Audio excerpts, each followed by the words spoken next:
Let's have a look at the game Ding Liren versus Magnus Carlsen. This was played in the Grand Chess Tour in Croatia in 2019. It was a classical time control game. Liren had the white pieces, and they opened with a Catalan. So G3 is the Catalan opening, and after bishop E7, bishop G2, we've transposed to the main line the closed variation of the Catalan. Both players castle, and then D takes C4 comes. Queen to C2 to attack the pawn, and now overwhelmingly players prefer the move A6 in this position, and the point is queen takes C4, B5, gains a tempo on the queen and gets ready to fianchetto the bishop. But instead, Carlsen had the move B5 prepared here. And Carlsen is known as a virtuoso of the endgame, but what really has impressed me over the years of following him as an amateur is his deep and creative middle game play. So let's see what he has in store in this game with B5. Okay, white is advised to play A4 here to undermine the protector of C4. And it's impossible to play A6 because the rook on A8 would hang after an exchange of pawns. Black also doesn't want to play C6 because A takes B5, C takes B5 weakens the diagonal to the rook. So the pawn pushes forward to B4, and now again white doesn't want to take on C4 with his queen and lose a tempo to bishop to A6. So white tries knight F D2, attacking C4 with his knight and releasing an attack on the A8 rook. Now most players defend that attack on the rook with the move C6 to block that diagonal. But Carlsen had a different move in mind. He plays knight D5 to block the diagonal. And that leaves the C pawn free to come all the way to C5. It's better placed on C5 attacking the D4 pawn than it is on C6. Okay, white takes on C4, and then C5 is played. D takes C5, and black is in no hurry to round up the C5 pawn. So black plays bishop A6. And now notice how black's pieces are dominating white's. The pawn on B4 is restricting the B1 knight, and the knight on D5 is restricting the C1 bishop. So white challenges the knight on D5 with knight E3. Then knight D7 puts another attacker on the C5 pawn. Knight takes D5, E takes D5, and the pawn is pushed to save it. Rook C8 pins the pawn to the queen. Black is still in his opening prep. Bishop F4, the bishop finally gets developed to a nice square. Knight C5 blocks the queen's protection of C6. So the pawn pushes again. Queen D7, and then knight D2. Now black needs a plan to round up that pawn on C7, so he's going to drive this bishop off of that diagonal, and he begins with the move G5. Then bishop E5, F6 forces the bishop back. Now the pawn gets taken, and there's an X-ray attack on the queen, so the queen moves to safety, and then knight E6 attacks the bishop on D4.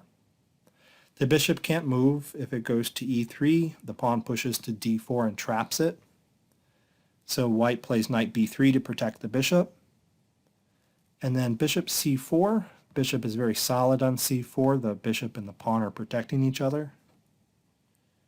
Knight A5 to challenge that bishop. And now Carlsen takes off the bishop pair. Knight takes D4.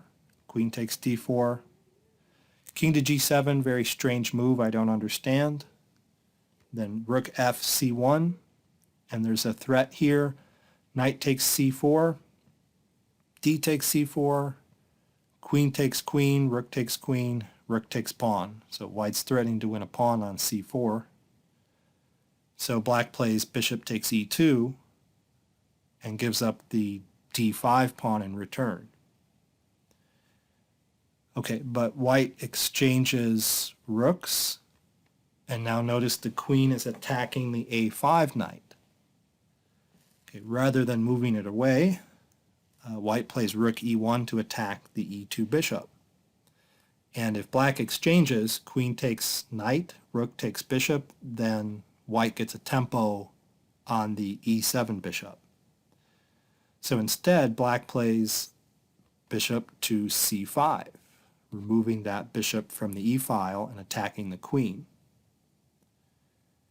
Now white recovers the pawn on d5, and then rook e8 defends the bishop. Queen b7 is an attempt to exchange queens, and Carlsen is actually happy to exchange queens in this position. And then bishop f8. Okay, bishop c6 attacks the rook, rook e7, f3 to get the king into the game on the f2 square, bishop c4, okay, offering an exchange of rooks. White exchanges rooks. And now if you look at the position, black has the advantage here because he has the bishop pair for one thing. And for another thing, white's knight on b7 is misplaced. The bishop on e7 has it well contained. It has all these squares covered. And white's b pawn is disconnected from his a pawn. And it can't push forward because this bishop has b3 covered. So these pawns are vulnerable. So let's see how Carlsen proceeds. King f2, f5. Excellent move. Okay, f5 stops the white bishop from landing on e4, where it can go to c2 to support the pawn push b3. King e3, bishop g8, another strange move, probably removing it from all possible threats with king d4 coming. The engine actually approves of that move after I checked. Let's look at another line though. What about bishop f6 attacking the b2 pawn? Well, white can play knight d6 attacking the c4 bishop. Bishop f7 is designed to stop a fork on e8. And then the knight can take the light squared bishop. King recaptures, and then the pawn saves itself. And that's a very drawn position. Okay, so Carlsen doesn't go for that. He doesn't attack the b2 pawn. He plays this move, bishop to g8. Then king d3, g4, another excellent move, fixing the g3 pawn, so that makes h2 a target. If the dark square bishop can ever get to c5, then it can go to g1 and hit that pawn. In fact, white allows it right away with a dubious move, knight a5, giving up control of c5. But white was desperate to get the knight into the game. It wasn't doing anything on the b7 square. Bishop c5, knight c4, bishop g1 attacking the pawn. Knight e3 attacking the f pawn, so bishop e6 protects it. F takes g4, f takes g4, and the king comes in. And this stops black from taking on h2, because if he does, the king comes in closer and threatens to win the bishop. The bishop can be rounded up with either king to g2 or knight to f1. Okay. So black pushes h5. In a situation like this, when your bishop is being threatened to be trapped in the corner, sometimes your rook pawn can help save it. So bishop d5, bishop d7 targets the a pawn.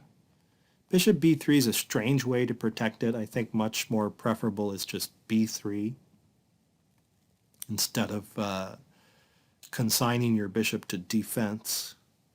So bishop b3, now it's safe to take that h2 pawn because of the h5 pawn to help. King f2, h4, and the threat is bishop takes g3 check. So g takes h4 was played. Another possible move to consider is knight to f1, attacking the bishop. But then the pawn takes on g3 with check, and knight takes g3, bishop takes g3 check, king takes g3, and black is just up a pawn, king to f6. It looks winning to me for black.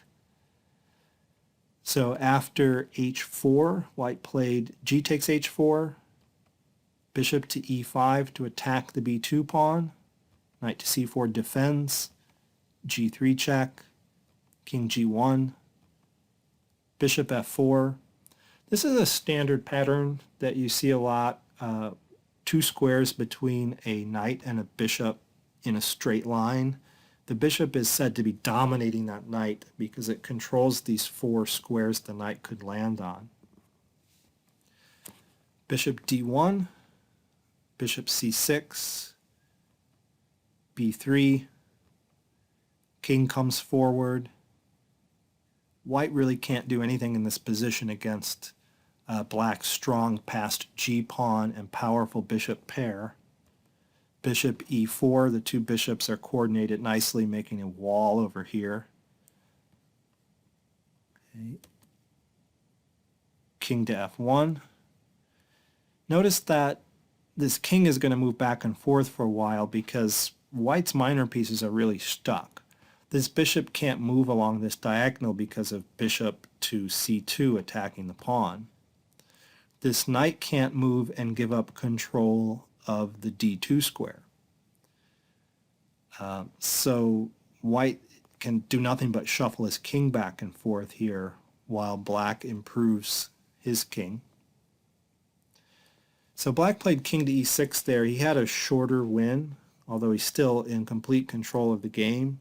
He could have finished off white with g2 check, king to g1, and now the dark squared bishop needs to get to the g1 square, and he can do it by playing bishop h6, maybe king f2, bishop f8, and the bishop is going to land on the c5 square controlling the queening square, and it's over.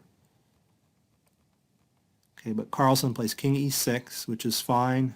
h5, that pass pawn is going nowhere. The bishop has h6 covered. King comes up, a6, king d4, bishop g4, king c3 attacking the b3 pawn, bishop to e6 to protect it. Black doesn't want to take it because white would have a discovery with the knight. But bishop c2 attacks it again. Knight a5 guards it, so it's guarded twice. Bishop c7, though, just attacks the defender. So knight b7, bishop to d3 check is even better than taking the b3 pawn. King g1, bishop takes a6, and here's where white resigned. He had enough. So excellent play after deep preparation by Carlsen. Thanks for watching the video.